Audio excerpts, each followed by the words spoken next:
you people blocking the intersection, you're all idiots. You're the one that threw the dude's car at her. And what's with the train? Why didn't you just go straight up in the air with the car? Yeah, why don't you go straight up? You've obviously injured that poor woman. She's right. She should sue you. Yeah, she should sue you. Yeah. Okay, well, you should sue McDonald's, because they fucked you up, all right? And I can smell that liquor on your breath. I've been drinking, bitch. You're a drunk asshole. You think you're such a...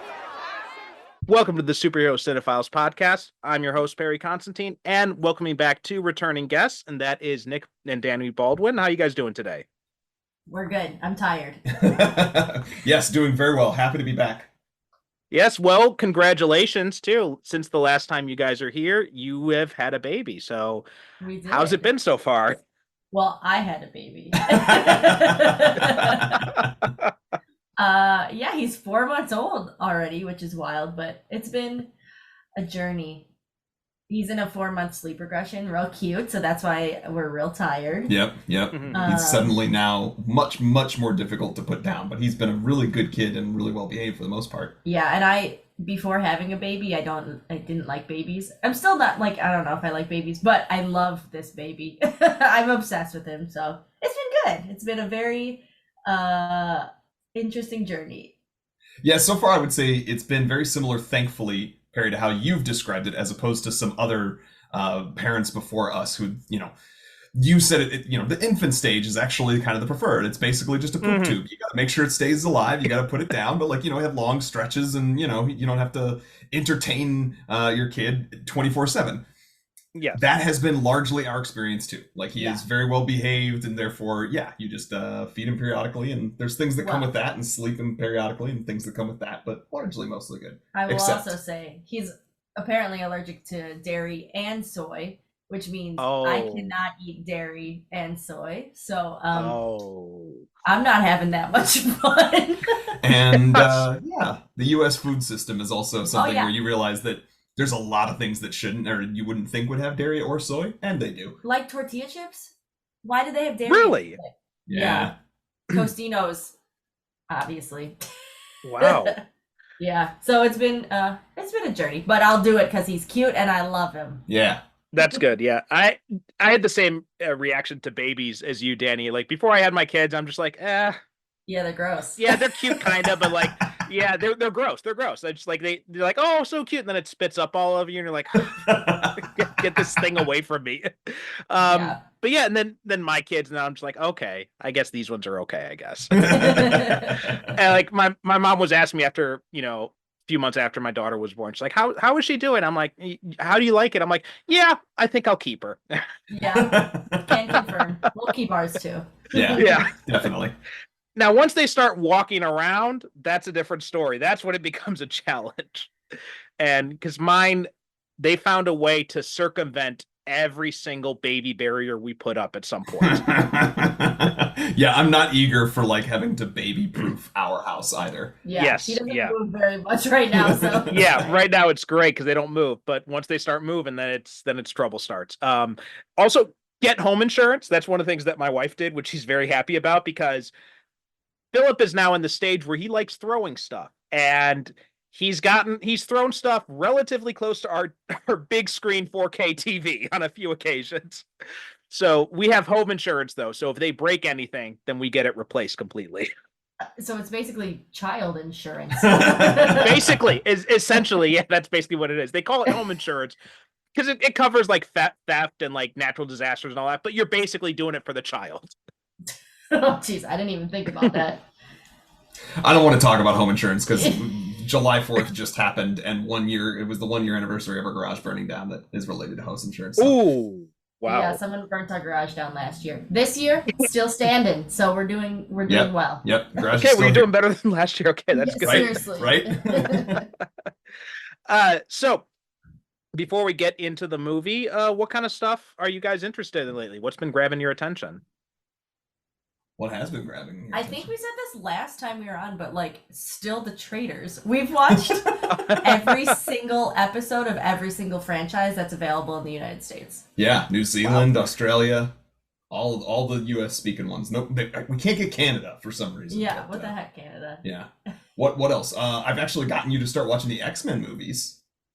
Yes. Oh yeah. And, how's that been? We'll have to do a whole other podcast. The hesitation is perfect.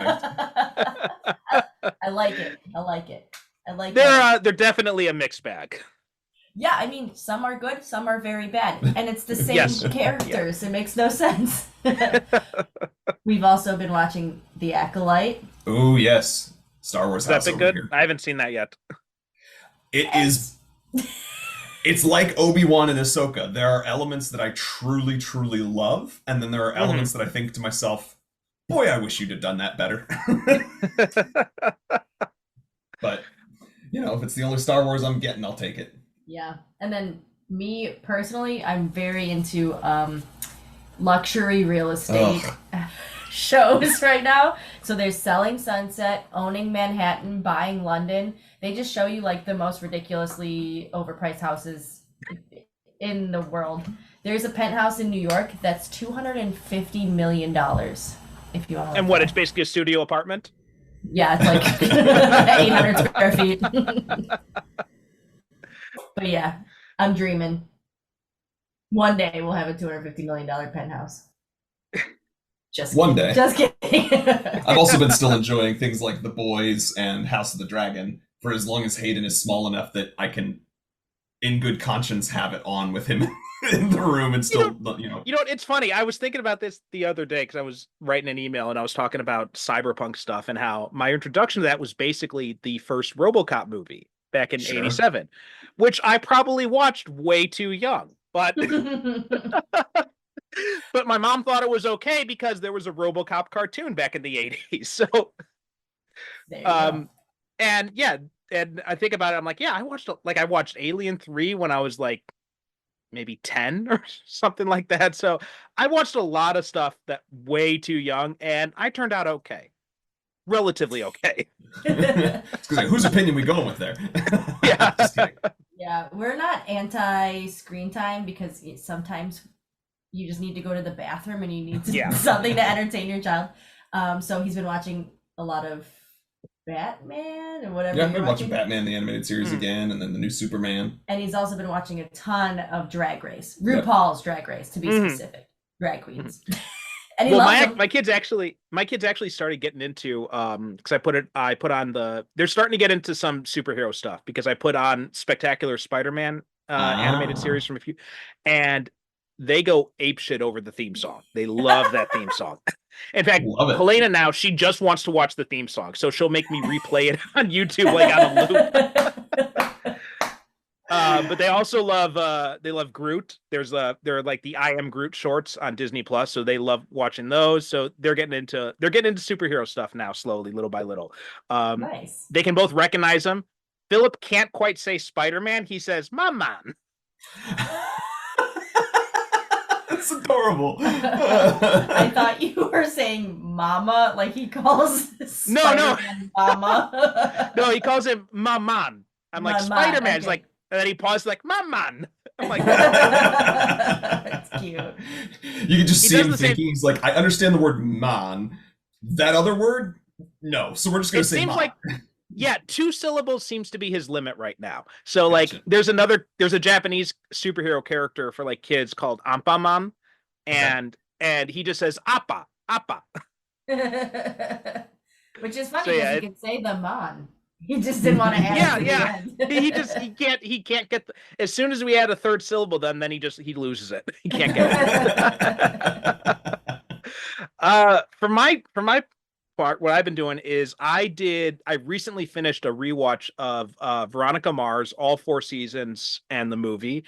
And that was a lot of fun. I really enjoyed going back into that, especially because I haven't seen the last season again since the first time it aired. So this is my second time watching it all the way through. I'm not sure if you guys were marshmallows at all, or have you seen the show at all? I didn't even know that was the name of the fan. Marshmallows? Marshmallows, yeah. I know. So I'm familiar with it. I always forget that that's like where Kristen Bell actually kind of broke out. Because to me, I think the first thing I was probably aware of her in may have actually been Forgetting Sarah Marshall.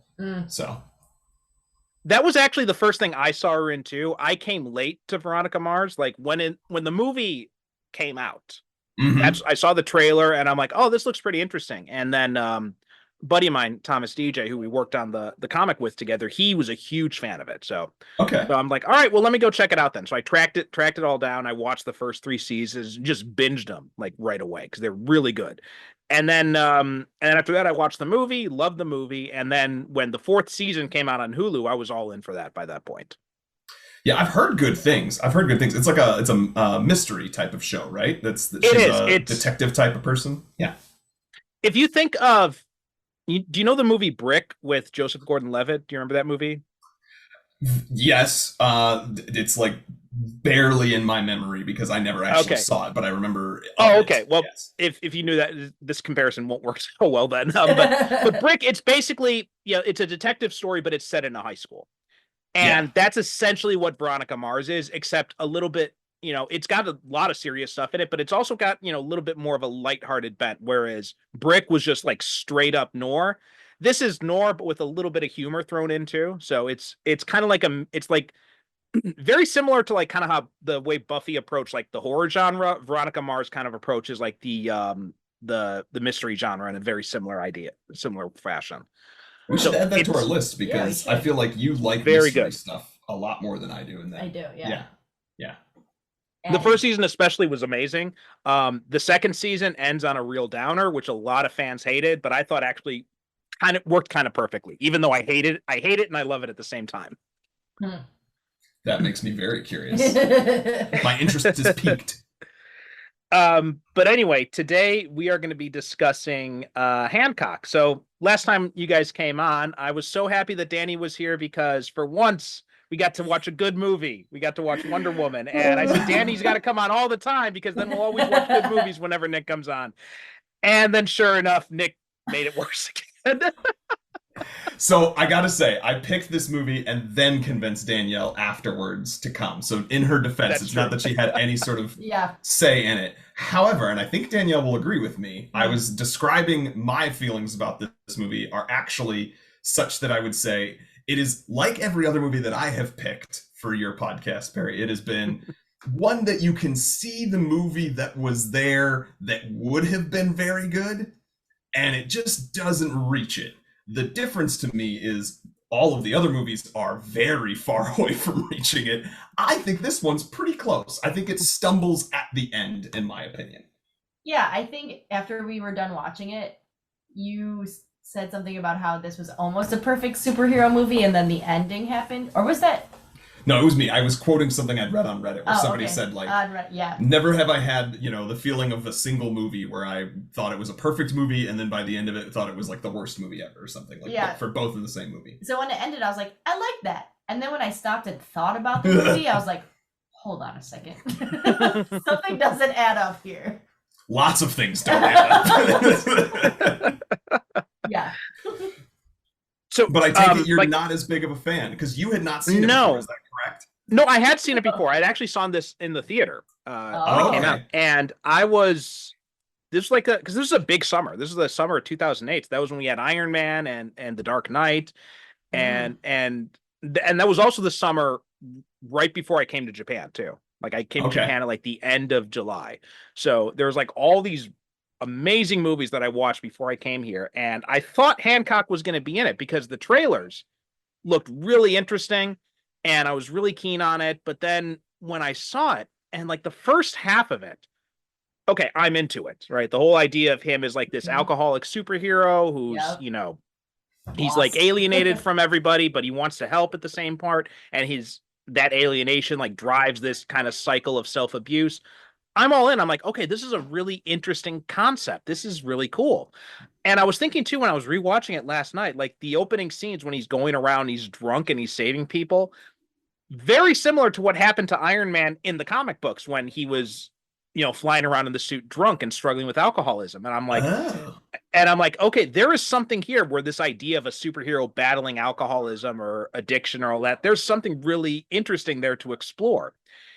And then once we get into the whole thing about Charlize Theron, Mary is like, they're like these gods or something like that. And when when they pair off together, they lose their powers and they become human. And like at that point, I'm just like, fuck all this movie. It really is like out of nowhere. Like the first time you're watching it, especially, you start seeing this like weird sexual tension between Hancock and Charlize Theron during, I think he like puts Jason Bateman to bed, and then there's this sexual tension, and you're like, whoa, where'd this come from? What's this business? And this is terrible. And Hancock, I'm not surprised by because he's a terrible human, but I'm not surprised this is. And then you're like, where is she going from? And then from there, it's just like, it's so hard to follow. It's just a complete mess after that. I thought that she was gonna be, because he starts telling his story at dinner, and he was like 80 years ago. Like, I'm immortal apparently, and he only remembers 80 years. I thought she was gonna be somehow a nurse from 80 years ago or something, like that she had met him in the hospital and like knew his story. I had no idea it was gonna go all the way to, we've been together for 20,000 years, and like just bull crap. Yeah.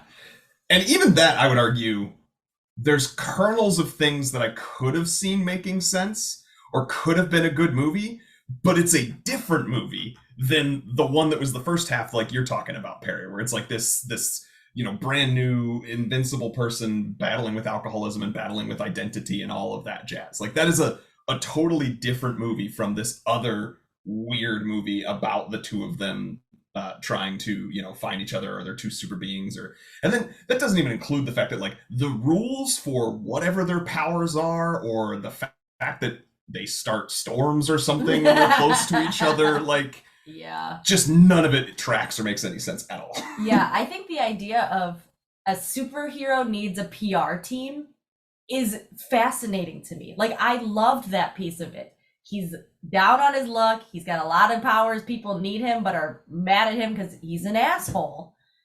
But then you added the second layer of Charlize, and I'm like, what? Why'd you mess up what you had going there? No, I had the exact same idea. I'm like, the whole idea of like the superhero needing the PR team, like all of this is really cool. It could be a great way to do a satire of not only superheroes, but also like the whole PR industry and, and Hollywood too, as a result, because, Hollywood's got all this stuff about like image rehabilitation and all that. So there's a lot of things to mine there, and it just all gets completely dropped. Yep. Once Mary throws him out of the house and we realize she has superpowers too. And then it's just like the rest of the movie after that, honestly, I was kind of dozing off during, because it's like a sprint to the end because it's so frenetic, but also like there's just everything is happening and none of it means anything. That's a perfect way to put it. Yes, exactly. Everything is happening and none of it means anything. Exactly.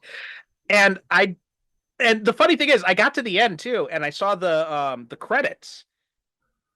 Vince Gilligan wrote this. And I'm like, what the hell happened? Yeah, he did Breaking Bad. Yep. Oh. So, yeah, exactly. The man knows how to tell a complete story. What happened here? Like, because I know that scripts go through all sorts of changes, and the Writers Guild have all sorts of rules over like how people get credited, which people get credited, and all that. So I don't know at what point this happened, but it was just, especially because there was this idea too of what Mary was going through, and like her apprehension about Hancock and all that. If he's 80 years old, he's been doing this entire time. There's also a thing there where you could say like, well, maybe she was a little girl or something, and he botched like something that killed her family or something like that. Yeah. And like that would have been made for something more interesting too, because he has to be confronted with the repercussions of his own actions. Yeah. But none of that stuff ever comes through in this movie at all.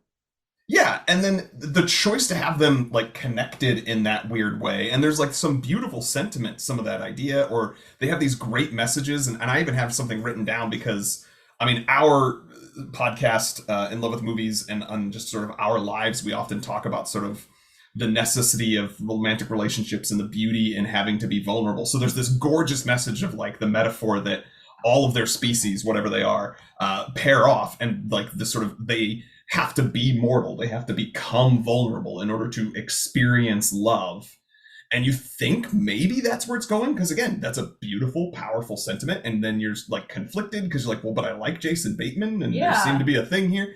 And then they just again zag the other direction completely away from that idea and don't have them end up together. And I'm just like, what is going on? Who am I supposed to be rooting for in this situation? Also, they both die, and then you're like, oh shit. And then all of a sudden, Hancock just doesn't die anymore. He just wakes up, and I'm like, what happened? Yeah. But the first, I would say 45 minutes, very enjoyable. No, the first 45 minutes, definitely the most enjoyable part. And there's some great moments in there, like when he's going around flying and like when he saved Jason Bateman from the train. And the woman's shouting at him. She's like, I can smell that liquor on your breath. And he's like, because I've been drinking, bitch. yes. Did you watch the extended or the unedited? It's listed as unrated. So this movie, I have a copy of the Blu-ray that came out sometime, 2009, 2010. Around that time, it became this fad with physical media. Anything that was rated R basically ended up having an quote-unquote unrated version, which now we would just call the extended cut or the director's cut or things of that nature. But I think it started maybe with like American Pie movies or something like that. So it became like, because it was raunchy comedies, it was quote-unquote unrated, and there was like more sex and more cursing and all that jazz. That became the label. So we watched the unrated version and I couldn't remember why until we were watching it, but there are pieces to it that are better, in my opinion, in that version than the theatrical one. And I have just, ever since I've had the Blu-ray, I only watched the unrated. So I think I only saw the theatrical cut because I watched it on Netflix, and Netflix Japan, it's not clear by the rating system it doesn't, so I'm not sure what it is, but because it's Netflix, and I'm just reading here on the trivia, that the MPAA actually cleared a scene involving Hancock's explosive orgasm, but it was removed from the final cut because test audience didn't find it funny. So I'm guessing that's the scene, because you had mentioned when we were talking in messages that, you'll know if it was that cut. Yep, I was like, there's one very clear way, and I went back and I started the theatrical version just to confirm my memory that is completely cut from it. So there's a moment. This is what I wrote down. Go ahead. Just read that. Atomic jizz is what Danielle wrote down. It is like such a random scene where this woman walks up to him in a bar. Clearly, ladies around the town be talking. Like, what does Hancock look like? And they want to know. And he's like, all right, fine. But, when I get there, you gotta back off. And she's like, okay, whatever. So she's clearly like distracted and not caring. And then the next scene is, the things are rocking. And then she gets like flung from one side of the trailer to the other onto a couch. Because did you know he lives in a trailer? If that scene's cut, did you know he lives in a trailer? No, yeah, there are other scenes of him in a trailer. So, but okay. I'm pretty sure and this is where it makes more sense that they at least establish it, because he's explaining something about it being a double wide to her because she's saying she's impressed or something. But instead, you just sort of like have him at a trailer later on. You know what I mean? It's his, as she says, your fortress of solitude. Like, it's introduced through this. But so he flings her across, and then it's basically like shotgun blasts are like just being shown as like bullet holes flying through the roof of the trailer. But atomic jizz is going. I always liked it because deep nerds will have conversations about like, how does Superman have sex, for example. And this was like, we're gonna totally, in a crass, tongue-in-cheek way, talk about Superman having sex. But at the end of that scene, she's like, I have to go to the bathroom.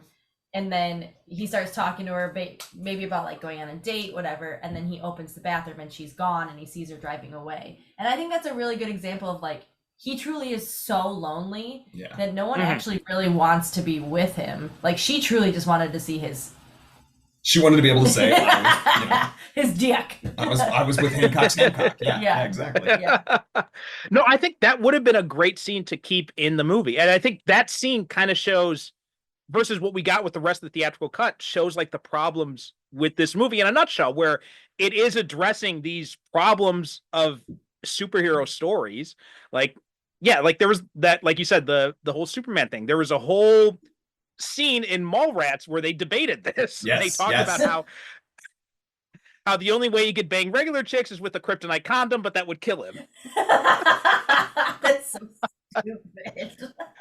It is. It's but those conversations, like, that's why nerds love, especially nerds who grew up in the 90s, love Mallrats so much, because every single comic nerd remembers being in a comic book shop and at some point having a discussion about superhero sex lives. It always it always happens. You could probably go on Reddit and still find, people talking about this kind of stuff.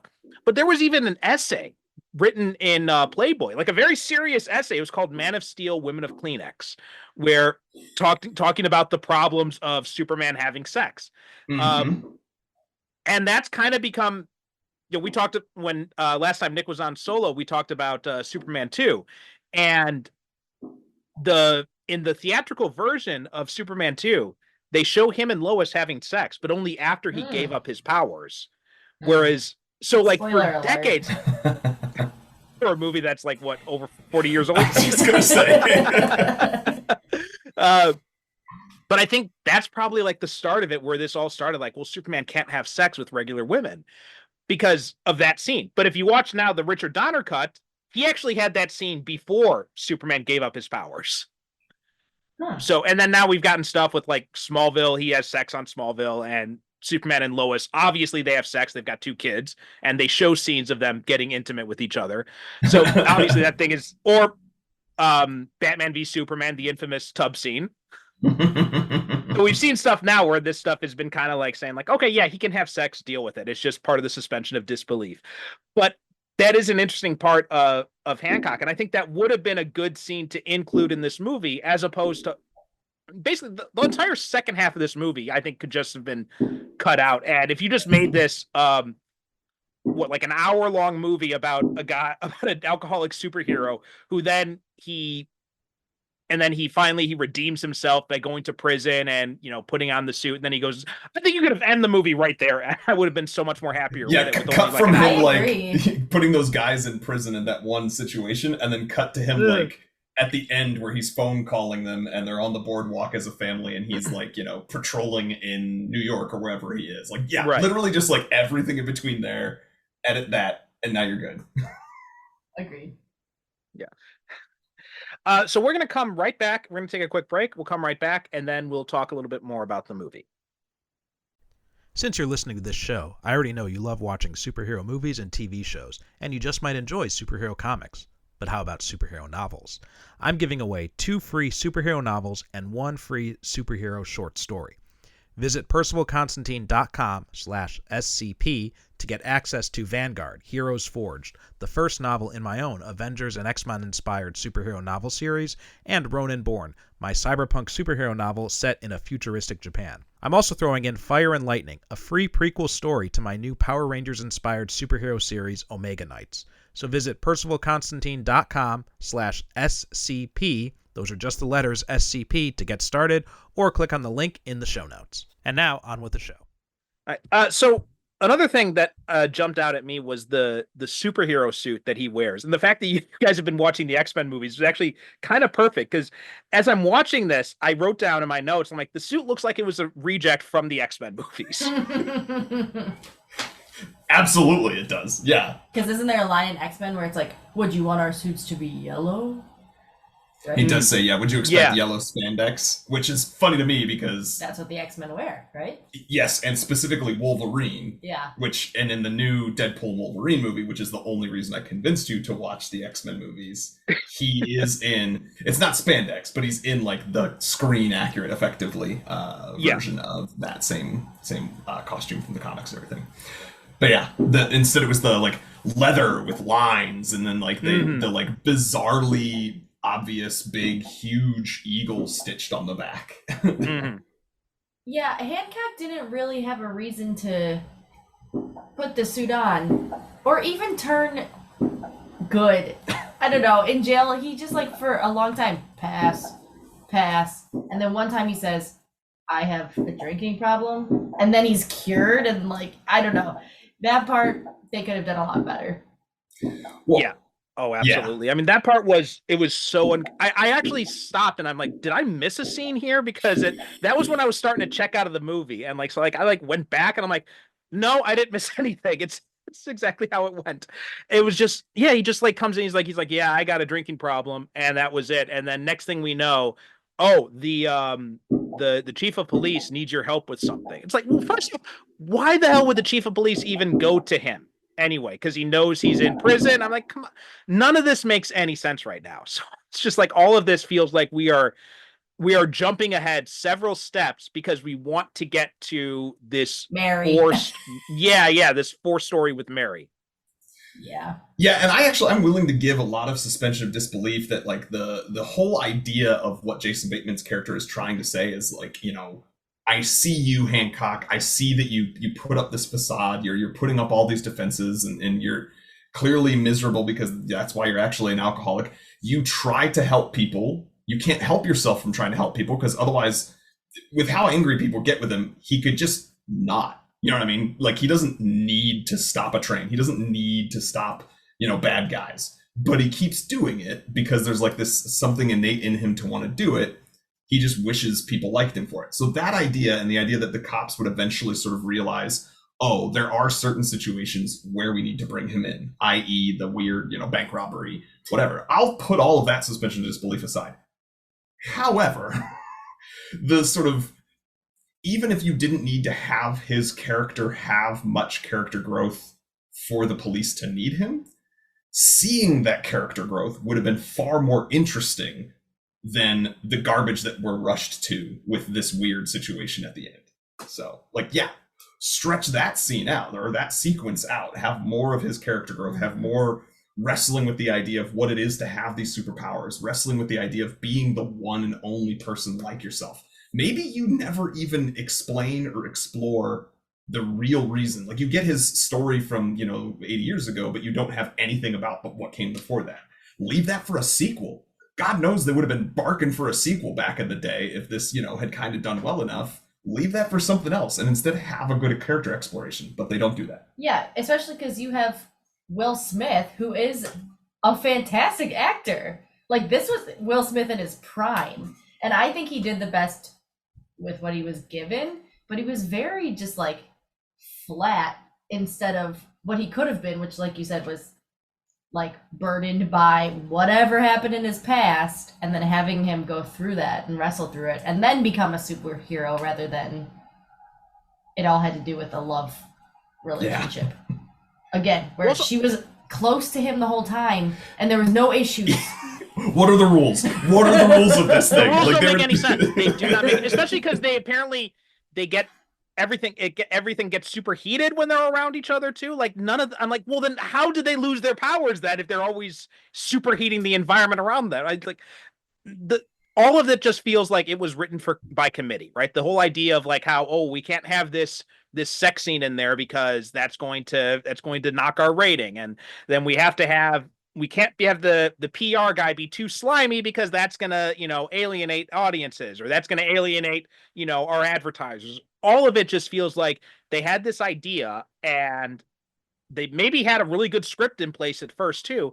And then the executive just came in and they're like, red line, and just rewrite this. We need a love story in here. Can we do something with Charlize Theron and all that?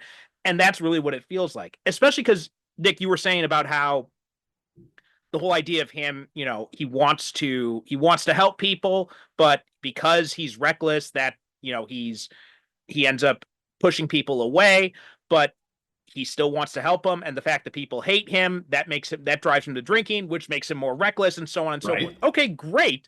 All of that is good, except this is a prime example of telling and not showing, because we get all that from Jason Bateman explaining it to Hancock. And I'm like, no, that should be played out in a sequence of scenes where we see Hancock, you know, maybe struggling to interact with someone after he saved them or something like, and like they turn him away or something like that. Or like, again, with the woman driving away and then maybe he opens up another bottle or something like that. You know, anything to give us some better indication visually and through the story why he's the way he is. Except instead we get Jason Bateman just info dumping it. Just like we get Charlize Theron info dumping the whole idea of like we were gods or angels or whatever the fuck they were before. Yeah. And also too, like the idea of a PR guy trying to, you know, rehabilitate a superhero.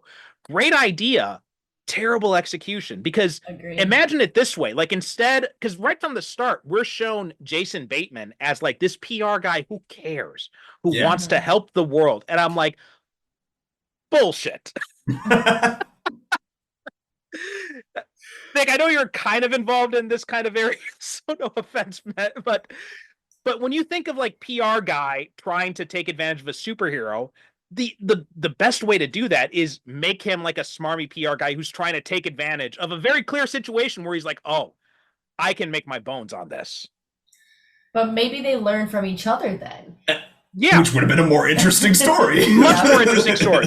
Especially then if you haven't, this idea I had about Mary being, you know, her being a kid or something, and then Hancock screwing up and it caused some sort of tragedy, like maybe her parents died or something like that. And then now he's forced to confront that right there. And then, you know, Jason Bateman also has to deal with the reality of he's trying to rehabilitate this guy who has caused so much damage to someone he loves. And he has to deal with, well, how come I didn't care before when it was other people I didn't know about and all that? Like all of that would have been made for so much more interesting character study, as well as could have had a lot of opportunities for really clever satire of this genre. But none of that is in there. Yeah, and that's where I think in some ways when I was thinking about this the other night when we watched it, I was like, this is a movie ahead of its time too. Like the idea, because you mentioned like this is the same year as Iron Man. This is the MCU started this year. It's the same year as The Dark Knight, you know, which is arguably like the peak, the pinnacle perhaps of, you know, true good superhero cinema. And the thing is, like, we hadn't yet gotten to a point where we were going to be able to then do a send up of that genre. I know there's people who are doing it, but like this was one where it could have been done better if you stopped to let it be a send up. And maybe if it was happening, say, now or even 5 years ago from now, where, you know, the whole superhero genre has been oversaturated with what is now just the same drivel and no real good stories anymore, do something with that and have it be a big budget superhero movie that is also saying something. Yeah, at the beginning of this, I literally gasped out loud because Hancock grabs a woman, just a random woman walking down the street, grabs a woman. And I turned to Nick and he was like, don't worry, he's supposed to be like that. He's supposed to be the asshole. He's the irredeemable asshole in this moment. Like, this is not what the whole movie is. The whole movie is, because we've watched a lot of movies on our podcast that just like are older and you feel how dated they are. Yeah, but he didn't really redeem himself in the end. He did a little bit, but then the end was so dissatisfying to me because he's just back alone, but also he has a hawk, in case you were wondering. Is that what it was? I think so. I think it was an eagle because apparently, because I apparently one of the things in the trivia says that Will Smith is, so he's actually from Philadelphia. So that whole thing about in Fresh Prince, West it's not just for the character. Born and raised. Okay. Yeah, he really was, and apparently he is a big fan of the Eagles. So the the eagle on the hat and later on his costume, it's a replica of the Eagles logo from 1948 to 1995. Okay, that does make sense. So I'm guessing that's it. So I'm guessing that's an eagle that he's partnered with at the end. Then I was thinking the eagle. So back to your comment on like being done by committee.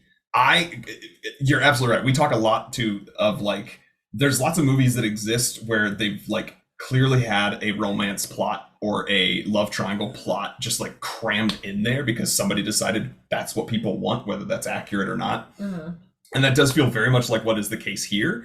And then it feels like they threw the eagle in there with him as a partner because he is alone. Because they realized, like, some note also realized, like, oh, well, shit, well, he's supposed to be our hero, but we now get to the end. And if Jason Bateman's with Charlize Theron, then, you know, he's all alone again. It's like, it's okay. We got this. We're going to have him have a cute pet that he now has. So he's not alone anymore. He's cured. He's fixed. And it is in there for 30 seconds. Not even. Like he didn't even find an eagle, you know? It's dumb. In fact, I was actually kind of surprised when you said like he's got a partner as an eagle. Like when I watched the movie, I kind of thought it's just a random eagle who's there. Yeah. He's on top of a building. There's a bird. Yeah. Sure. Yeah. Man. But also, Nick, you mentioned about the fact that if this was a more recent movie, the satire element probably would have been stronger. And it reminded me too of Mystery Men. Right? Mystery Men was another movie where it came out. You have this satire of superhero movies before superhero movies are a thing, so it doesn't really hit the same way.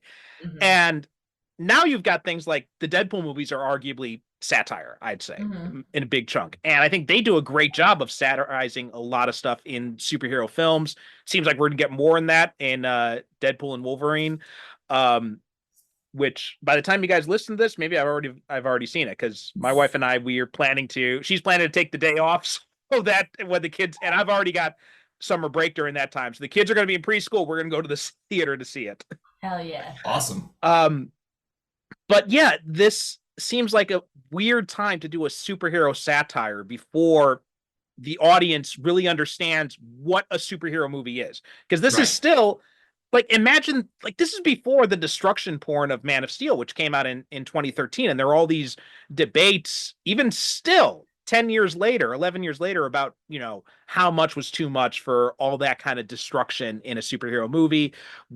And then we saw that the industry itself kind of respond to that, like in Avengers Age of Ultron, they've got them making all this point about how, okay, well, we cleared the building, or they're doing this to make sure everybody gets out. And then even in Batman v Superman, where it's like, okay, we're taking the villain to an isolated part of the city.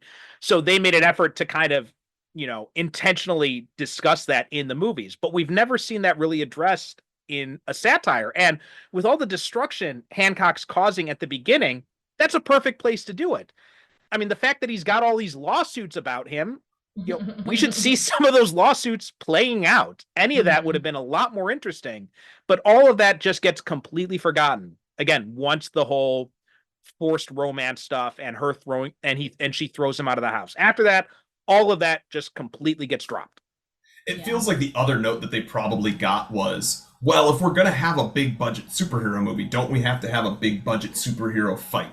Like, doesn't he have to fight someone who's his equal? And then someone else was like, oh, I got an idea, like you said. And then everybody just keeps piling on, to needle this thing to death in little decisions that just continue to do it. You're bringing up Deadpool, maybe think too, because I do think there's this potential for successful satire here. There's also that first scene where you sort of are getting him talking to the kid, and then he goes and attacks the people on the freeway. It reminded me actually of I wrote this down, the first Deadpool scene, because it's like, yeah, same here. There's some sort of brief introduction, and then there's like a needle drop with a cool song. The sort of fighting is set to the music, and he's being ridiculous. He's joking with them. He's like, he's telling them like, you have no idea what you're in for. You are so screwed. I totally have this. And that's all like a lot of what Deadpool did as well. Do you think they meant to write this movie as a satire though? Or do you think they were just trying to be serious with a little bit of Will Smith up front? I would bet if it was written by Vince Gilligan originally, there was something there. Apparently Vince Gilligan had done rewrites on it, so he came on after the fact. I don't know, honestly, because this was says, I'm probably gonna mispronounce this guy's name, but Vi Vincent, no, I'm not, it's Vietnamese NGO. I'm not sure how to pronounce that, but he wrote it as a spec script called Tonight He Comes in 1996. And it says the draft about a troubled 12-year-old and a fallen superhero was initially picked up by Tony Scott as a potential project. Then Akiva Goldsman came across the script. He loved it, and he encouraged Artisan Entertainment to pick it up in 2002. Michael Mann was originally going to direct it, but he then decided to direct Miami Vice. And then Gilligan and John August rewrote the script. Jonathan Mostow was attached to direct. And then a 10-page treatment was written to be pitched to Will Smith to portray the lead.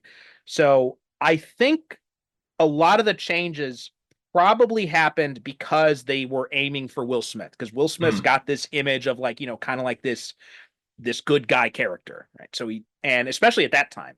But apparently there were some other people involved too. Like it was also pitched to be, I saw this here somewhere. There were some other people who it was pitched to be a vehicle for, like I think I saw Ben Affleck mention at one point, at some point here. I think I can see that. Yeah. It's interesting that it was originally supposed to be like a superhero and a 12-year-old, because you could feel that they were trying so hard. The only person he was actually nice to was Jason Bateman's son. And he kept calling him Bud, and then he gave him a dinosaur, and then he slept with the dinosaur. But like none of that relationship was ever explored either. And then at the end, when Hancock, quote, dies, the kid's like, whoa, that was wild. Like there's like no emotion, no attachment. He doesn't like scream, cry, like that was my guy. It was a missed opportunity to have another relationship to explore his character deeper, and instead they just plopped fighty, all that on top of it. Yeah. So it looks like, here I found it. So George Clooney, Ben Affleck, Matt Damon, and Leonardo DiCaprio, among others, were all considered for the title character over the years.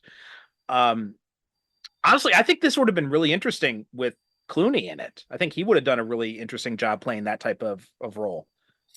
Yeah, he would have had a lot more gravitas back then. Like, I feel like Will Smith was just, like you had said, Danielle, I'm trying to remember when Pursuit of Happiness came out. That's what I was thinking. But that's like, his first major dramatic turn where he really showed he could be more than just the charming leading man. But like, he's got it. He's got that gear. It's there. But I will say Clooney would have already shown it more so by this time. So that came out in 2006. So that was about 2 years before this. So again, though, that should have been prime timing. They should have been like, I don't know. Anyway. No, I do think a big part of it was just like the Will Smith's involvement, and they wanted it to focus on like him as the leads. They had to also, there's kind of this expectation. A lot of the movies Smith was involved in too at that time were like more, popcorn. There was a big romance subplot in almost all his movies. Dave Chappelle was also apparently seriously considered at one point too, which if they leaned more into the satire stuff, that would have been a little bit more interesting too. And it wasn't really until Suicide Squad where we saw Smith kind of playing against type a little bit. So, and this one, it seems like he starts to, but then they make this switch. Yeah, we just recently watched for Father's Day, Nick's first Father's Day. I was like, what do you want to do? Let's make it special. And he said, I want to have a movie marathon. I said, okay, cool. And so he chose to watch the Bad Boys franchise because I had never seen them. And Will Smith reminds me a little bit of his character in Bad Boys, the first one in this movie, where he's like serious-er, but not the Will Smith that is the Fresh Prince. But in Bad Boys, I think he gets more to Fresh Prince than Hancock. But I think he stays pretty serious in this. And so it's like, why didn't you use, again, those acting chops to build more relationships in the movie? That's the weird thing too, because Smith, he does have good acting chops, like you said, Nick, but also he's really good at humor, right? He came up as a comic actor in Fresh Prince and all that. And even in like a lot of these movies he's done, like when he did I, Robot or Independence Day, right? His humor comes through in those. Yeah. This is a weird movie because it feels like it's, in a lot of ways, this is a weird movie. Yeah. But especially in his performance, because it's like, okay, you're trying to do serious, but you're not really hitting those notes because the script doesn't really give you the notes to hit. Right. But you've also got this penchant, you've also got this comedic aspect that comes through, especially in those early scenes, but then just gets kind of dropped. So after he goes to prison, quote unquote, even though he's there for like a day and then that's it. and then he gets out apparently completely. Like I understand going to him for help for one time, but then he stays out. Yeah, and at one point I remember thinking, oh my gosh, yeah, okay, this is such, they're doing a good montage here, you're seeing it. And then someone says it, I think, when he gets out, they're like, he's been in prison for 1 week. And I was just like, wait, what? Like, that's not, huge character development. That's not, no wonder the only depth he had by the time that ended was, oh yeah, I guess I drink and stuff. Yeah, and especially because then he gets out, and then I can understand if it's like a work release thing, right? They're like, look, we need you to come help out this situation. We can't deal with it. Okay, fine. But then he's going out to this like high price dinner with these advertising executives. I'm like, the U.S. justice system, the prison system, is not just going to let the guy stay out after he saves the day once. He's going to have to go back to prison after that. And that could also be interesting, right? Have him being in prison, then having to get released whenever something happens. That's also a good way to talk about how the U.S. prison complex basically uses and abuses prison labor. I mean, that's right there. It's another good piece of satire you could have there. And it's just, nobody, I don't think, really thought about what kind of potential they had with this movie. Yeah. Well, thinking about the fact that it was sort of originally a spec script or whatever, I thought it was maybe built on a book or something too. When you said his name, it sprung up to me that I remember reading a little bit about this because I was looking. Danielle asked, "Is this based on a comic book?" And I was like, "I don't think so." Googled it, came up with something.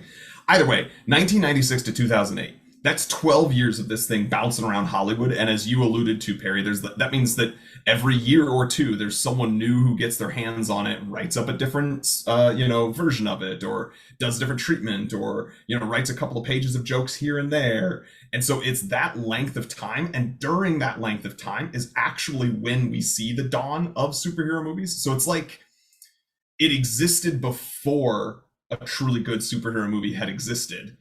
And then, kind of bastardized itself all the way through to when it finally came out the other end. But it's then just this hodgepodge of all these different ideas of what people think people want from a superhero movie. Mm-hmm. I say we sign a petition to for someone to remake Hancock and make it better and make it more character developy rather than whatever this was. Here's a fun question. Huh. If you were going to make it today, who do you cast as Hancock? Will Smith. You think he's yeah, going Will Smith? I love Will Smith. He's a little controversial these days. A little? I also love Justin Timberlake. I'm sorry. But he does have the serious, the bad man, but also when he was walking around, he kept going, "Good job. Good job." There was some humor, and he does a good job of bringing levity. I don't know. I like Will Smith. I can like a person's art and not necessarily like the person. That's all I'm gonna say about it. I will say some of my favorite movies, if I think back on it, are Men in Black, Will Smith. That's just, it holds a special place to me. So I think that Will Smith is who should stay in this character. Or who should be recast. You know what I'm saying? Not who he is today. I mean, gruff person, a little bit older. I could still see that being the case. I was just trying to think if it'd be fun to think of someone, who's a more modern equivalent or something along those lines. But I don't know that there is, because we don't have as many sort of charismatic movie stars like we used to in the early 2000s and the 90s. Perry, what about you? I was thinking about this, and I was thinking, I think could actually probably do a pretty interesting job is Henry Cavill. Because he is very charming. He can be very funny, but he's also got this whole dark side. And especially, it's it would also be part meta given his involvement in the Snyder movies. So I think Henry Cavill would be an interesting pick for that. I wanted to make sure she knew it was Superman. But also too, I think Ben Affleck as well could also be a really good choice for that, because he's got some of those same ideas. I don't know. Who are you thinking, Nick? I'm still thinking there are other people I think could do it too that I'm still ruminating on. Who do you think might be a good pick? No, I like both of you all's picks. I think Henry Cavill is probably my favorite because of the meta element, although I wonder if people wouldn't be able to get past it. It'd be a whole other thing. I think that's another thing too. Yeah. Yeah. I definitely could see Ben Affleck. To your point there, actually, I wonder if Ben Affleck today like right after, I mean, maybe it's a few years now. He'd have to be in good shape, like he was in Batman v Superman. But if you get like Batman v Superman era Ben Affleck, there he looks more grizzled, he looks more alcoholic, but would still be believable as superhero-esque. So I think that'd be a really good one. Yeah, I just don't know that there's anybody. It's probably gonna have to be like some sort of comedic actor. I keep thinking of I'm like, who could be in this besides Will Smith, obviously? And so many famous actors now have already played superheroes. Mm-hmm. So it's hard to go back and be like, play a different kind of superhero. Yeah, so it feels like you'd have to have that. Yeah, like you'd have to have that meta element. Chris Hemsworth would also be good because he's definitely got the humor chops. Too. Yeah. With Fat Thor. Yeah. That too, yeah. Trying to think of who else might be good is I would not necessarily, it's probably just because we're watching Acolyte and I don't want to spoil anything. I knew you were going to say this. But I will say, because I definitely got comedy chops. The Asian gentleman, and I'm not going to know the actor's name off the top of my head, but he was in A Good Place. And then he's now in Acolyte as well and has some sort of silly comedic chops, but also some serious moments. And I think that just now from having seen that, I can see him doing that role. What about Daddy Pedro? Ooh, Pedro Pascal. Ooh, that's a good one too. Although he is going to be playing a superhero soon himself. What is he playing? He's going to be Mr. Fantastic. Reggie arm guy. Something else. What about Ryan Gosling? Because he's got a lot of talent. Yeah, and he's also got the humor chops, right? Shown in Barbie most recently, but also Crazy Stupid Love. If you guys have never seen that movie, he's amazing in that. I really like that movie. There's a lot of potential for depth with that he could bring to, I think, a role like that.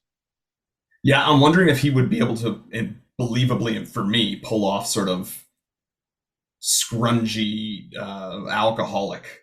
Because even in movies where he's been kind of dark or not, as done up characters, he's just so pretty. Like he is just such a pretty man in all of the best ways. I mean, Charlize Theron, she darkened it up a lot for Monster and uglied it up a lot for that role too. So I think it should be done.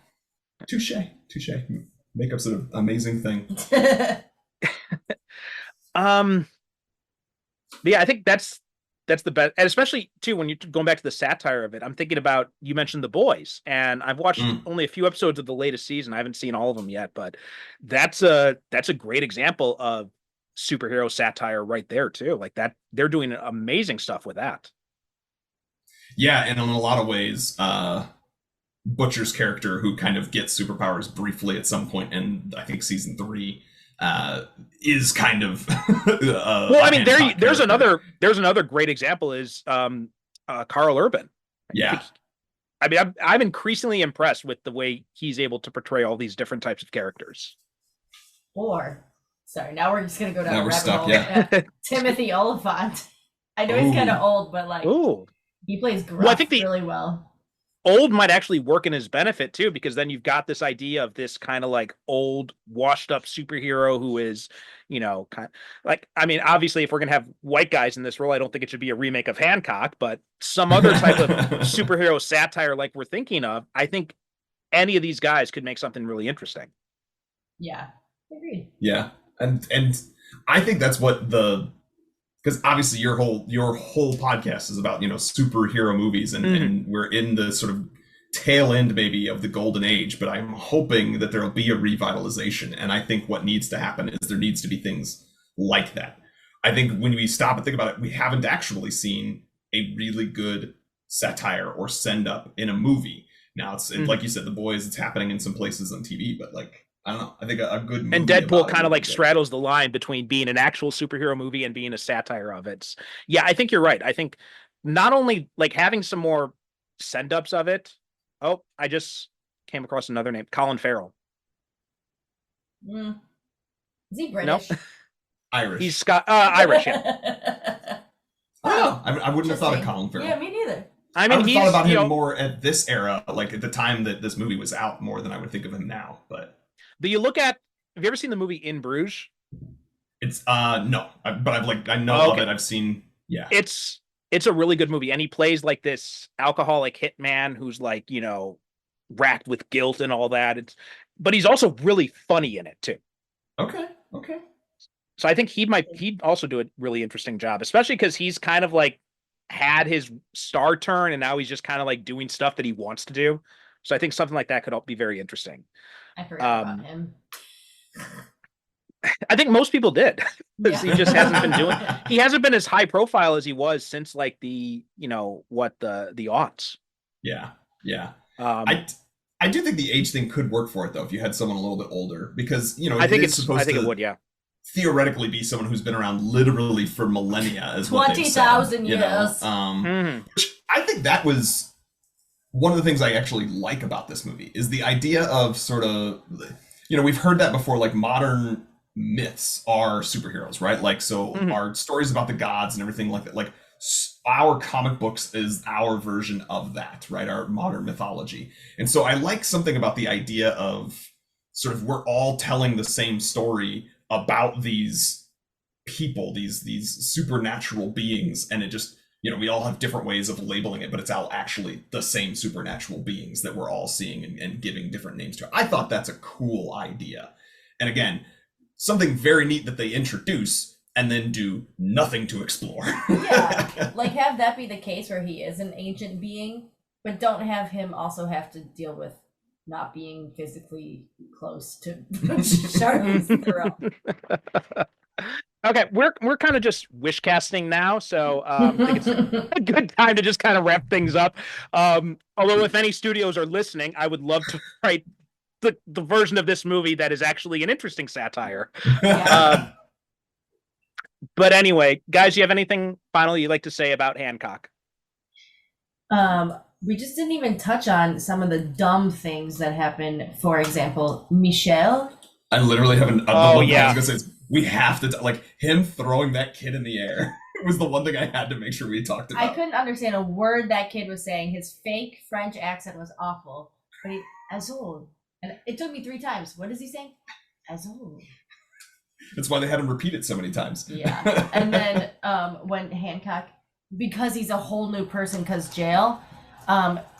That woman is like dying, getting shot, and he goes, "Can I touch your body?" or "Permission to touch your body?" And I was like, "Oh my god, it's not sexual." Got where they were going, but yeah.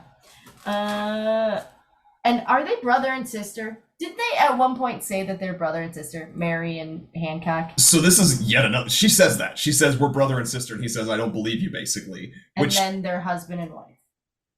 Well, did she say that to when Ray was in the room, or was that No, it's so at least in our version, and again, this may be something that's like edited longer for what we saw, but he's, he insists on her coming and talking to him. Otherwise, he's gonna, share the secret. So she meets him out at his trailer, and he's like, "What are we? What are you to me?" And she goes, "Brother and sister." And that's her first response, and he basically says, "Bullshit." You know what I mean? Okay, yeah, you're right. So I think that's just her like trying to brush him off and keep him from knowing that they're destined to be together, type of thing. Yeah. So, and trying to kill like any romantic interest he might have in her. So that's kind of what I thought it was. Like I was kind of varying on that, and at first I thought it was because Ray was there at the time, but you're right. Now I remember that scene a little bit more clearly. So see, I think that was just her trying to push him off. Yeah. Why even say I don't know? Well, and then here's the other thing: is I think it adds to the confusion about the fact that none of the rules are clear. It does, because then she does say like, "Okay, we're not brother and sister, but we our species," as she says it, or something like that. Like, is all comes in pairs. Okay, well, that sounds like twins. That sounds like siblings. That's what I mean. Like, so what? Are you also brother and sister, but destined to fall? Like, it's weird. It's weird. Especially because in mythology, it's not like incest was taboo. So it could very well. If they be. are Greek gods, they could both be children of Zeus or something like that. I don't know. Yeah. The one thing that I did find, because I think Charlize Theron, did I need her in this movie? No. But the one funny part of it was when she said, "Call me crazy one more time."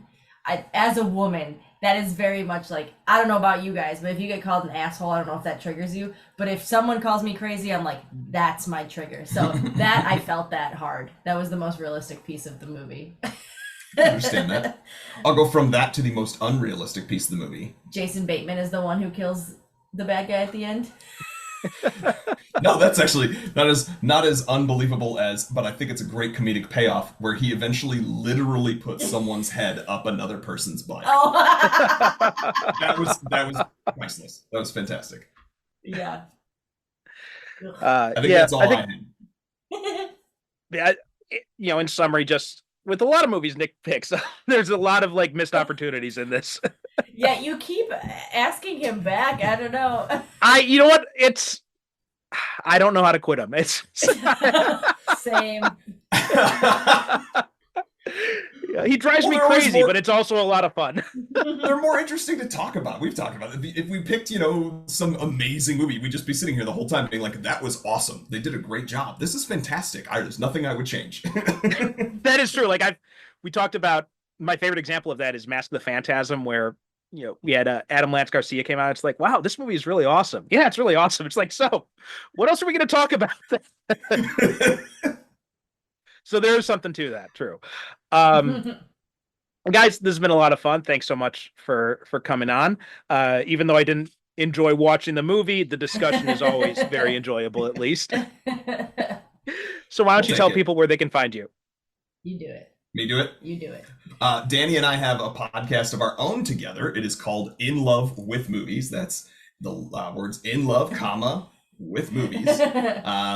We talk about movies and love. We have oftentimes guests on to talk about their relationships, their opinions about relationships, how they have fared in relationships, or sometimes partnerships, love within friends, love within business partnerships. And then we always have the second half is some movie that we discuss that one of us has a special connection to and a love story with. So Perry has been on our podcast. He has indeed. Once on the proper podcast, but technically twice on the feed because we did the Wonder Woman episode. We cross-posted it. Mm-hmm. Thank you again for that. That is one of the reasons we didn't have to return to recording as quickly after baby Hayden was born. So, and you can follow us at, you say it, the letter N, Love with Movies.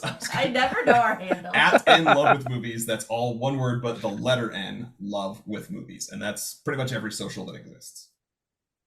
Okay, great, and we'll have links to that stuff in the show notes as usual. As for us, superherocinephiles.com is the website, and we are Super Cinema Pod on all the socials, which basically Instagram, Blue Sky, and Threads are the main ones. Thanks so much for listening, and we'll talk to you next time.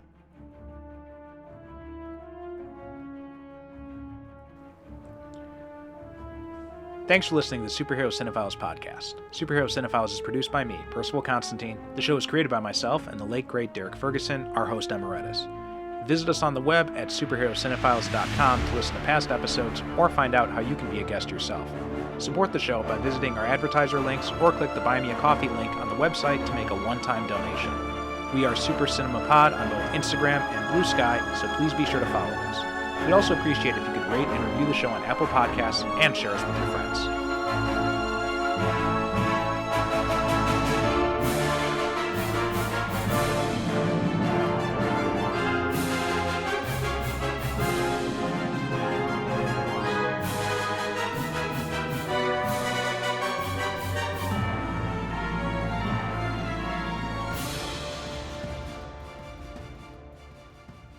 Thank you for listening. And as always, good night, good evening. God bless.